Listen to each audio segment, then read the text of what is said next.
أهلا بيكم حبايبي في وصفة جديدة. النهاردة وصفتنا من الوصفات اللذيذة جدا اللي دايما بنحب نعملها لو عندنا بقى عزومات أو في مناسبة.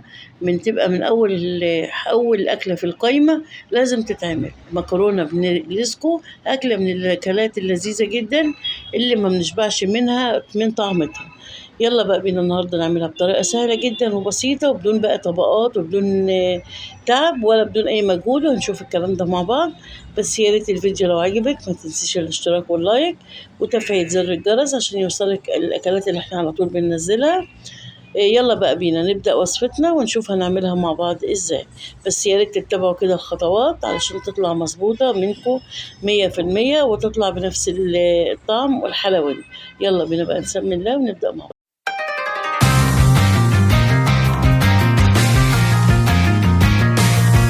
أول حاجة هنعملها هنجهز الحشوة. طاسة على النار فيها معلقتين من الزيت وننزل كده البصلاية تكون كده متقطعة قطع صغيرة، وهسيبها كده لغاية ما لونها يبدأ يدبل يعني أصفر، مش عايزاها تاخد لون غامق، يا دوبك بس تدبل. شايفين اللون كده بدأ يدبل، يعني مش خدتش لون زي ما قلت لكم لكن هي بدأت تدبل. هنا عندي الفراخ مقطعة قطع صغيرة، بصوا شايفين قطع صغيرة. عايزين تعملوها بقى قطع مربعة كده على قد عقلة الصابع، مفيش مشكلة. أنا شايفة التقطيع ده حلو عشان وانت تاكليها كده تحس بطعم الفراخ في المكرونة. تمام، هنزل بقى بيها كده. طبعا هتجيبي بانيه، تجيبي صدور، تجيبي اي حاجه انت حابه تستخدميها، وانا مقطعها بالشكل الصغير زي ما قلت لكم كده، وابتدي اقلب فيها كده مع البصل واسيبها لغايه ما لونها يبدا كده يصفر. هسيبها على النار كده تاخد لون وبعد كده نرجع تاني. كده يا حبايبي شايفين لون الفراخ بدأ يتغير زي ما قلت لكم، شايفين مع البصله. ابتدي بقى انزل بالفلفل، عندي فلفل بقى اخضر، فلفل احمر، اصفر، المتواجد عندك حطيه. طب لو ما فيش غير نوع واحد في الفلفل هينفع برضه.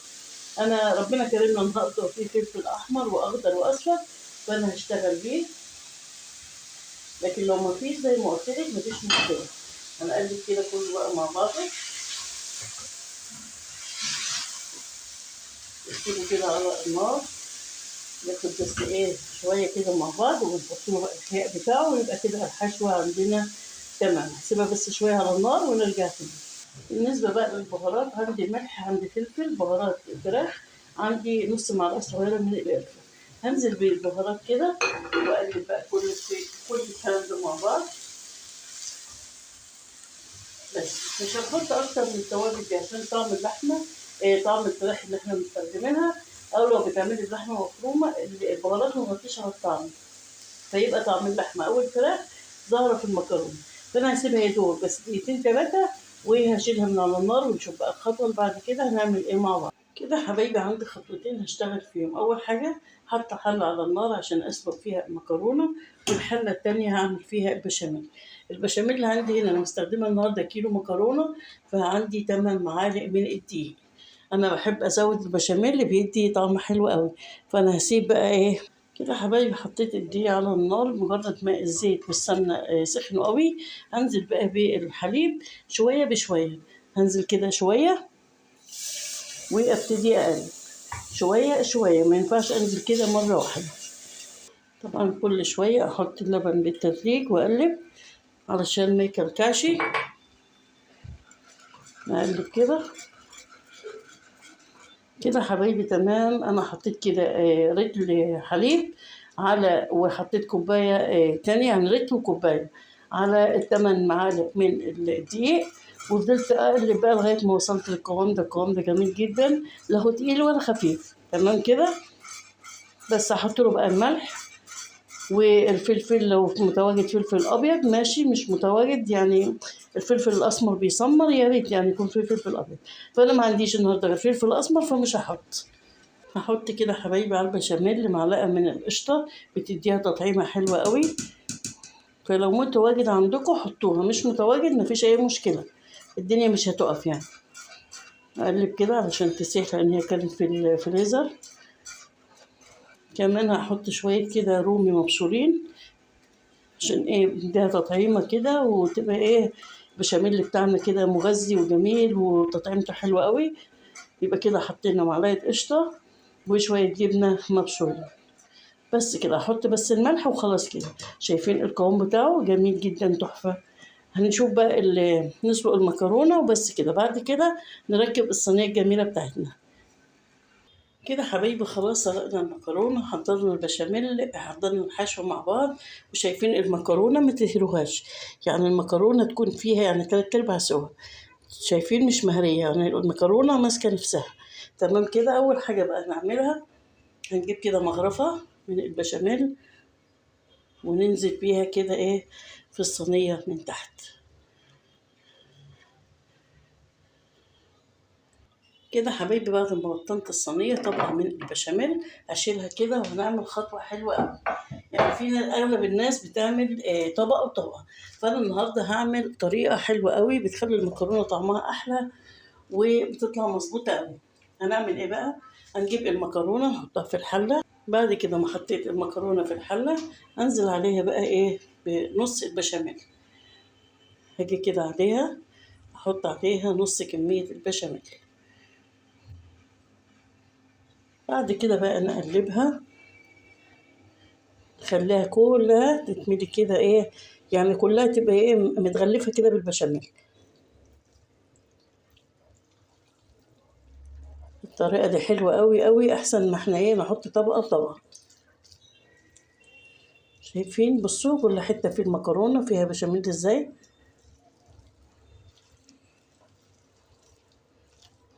اهو. بس كده هنجيب بقى الصينية. بعد كده حبايبي هنجيب بقى المكرونة وننزل بيها. شايفين؟ يعني عبارة عن كده، مكرونة يعني غرقانة في البشاميل، أحسن ما أحط طبقة وطبقة.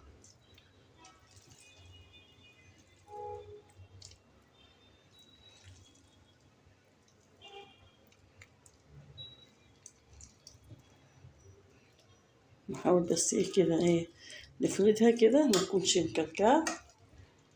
يا حبيبي بعد ما حطيت طبقة مكرونة هنزل بقى بمغرفة كده برضو من البشاميل بالشكل ده كده. وابتدي بقى كده اسويها بالشكل ده كده.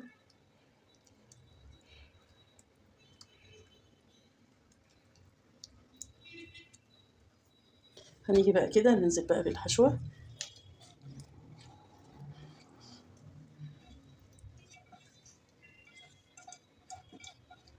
الحشوة الجميلة كده بتاعتنا، بس كده. نبتدي بقى نفردها.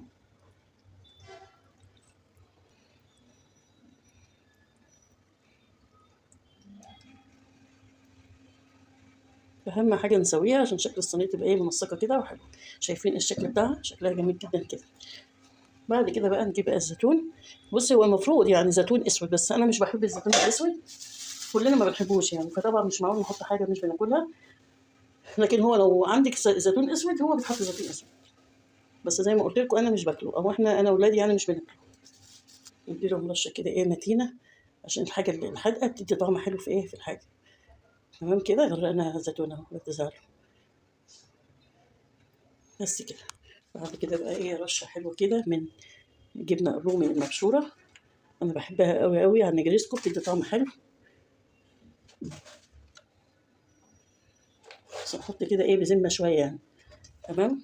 بعد كده بقى من فوق نحط الطبقه الثانيه بتاعت المكرونه. شايفين من كتر البشاميل اللي فيها باين فيها قوي، طبعا كده طعمها يبقى لذ بكتير. مغرقه كده بشاميل ويبقى طعمها حلو قوي.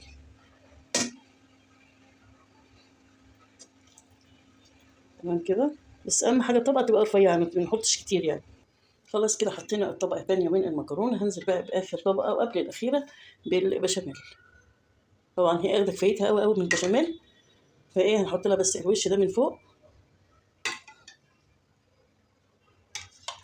نحاول بس كده نحط كتير عشان البشاميل ده بيخليها كده جوسي طريه وحلوه، عشان يبقى الشغل كده مظبوط. نحاول بقى كده نساوي علشان دي وش الصينيه، ويبقى الشكل كده يبقى تمام وحلو. يبقى شغلنا كده مظبوط، ومطلعين الشغل مية مية. حاجة كده جد آخر جمال. صينية تحفة، تنفع بقى في العزومات، تنفع بقى كده لو ولادك عايزين ياكلوا أكلة كده فخمة كده، جميلة جدا بصراحة. أنا عن نفسي بحبها أكتر من المكرونة بالبشاميل، تحفة. بس كده سويتها خلاص. كده بقى حبايبي خلاص الصينية الجميلة بتاعتنا جهزت. مشغلين الفرن على درجة حرارة 200، رشة جبنة كده المظبوطة من فوق، فوق كده البشاميل، حاجة كده آخر عظمة. بس أهم حاجة نحط الحاجة بذمة، يعني ما نحطش بقى بينا ناخدها ندخلها على الفرن، مشغلينها على درجة حرارة 200، مشغلاها من ساعة ما بدأت تشتغل عشان الفرن تبقى حامية كده وسخنة. لما تطلع بقى نشوف شكلها ونشوف ندوقها بقى مع بعض ونشوف الشكل النهائي بتاعها. وده كده حبايبي شكل الصينية بعد ما طلعت خلاص من الفرن. طبعا سبتها تبرد خالص وابتدي اقطعها، حاجة كده عظمة زي ما انتوا شايفين. الوش كده حاجة جميلة جدا من غير توليع الشواية ولا اي حاجة. هنقطع بقى قطعة منها ونشوف شكلها مع بعض. طالعة كده طرية، القطعة طالعة بقطعتها كده جميلة جدا زي ما انتوا شايفين كده. حاجة تشرفكم لو في عزومات او عايزين تعملوا أكلة حلوة أوي لولادكم. بصراحة جميلة جدا، أحسن كمان من المكرونة بالبشاميل. وصفتنا كده انتهت، أشوفكم بخير في وصفة جديدة، إلى اللقاء، باي باي.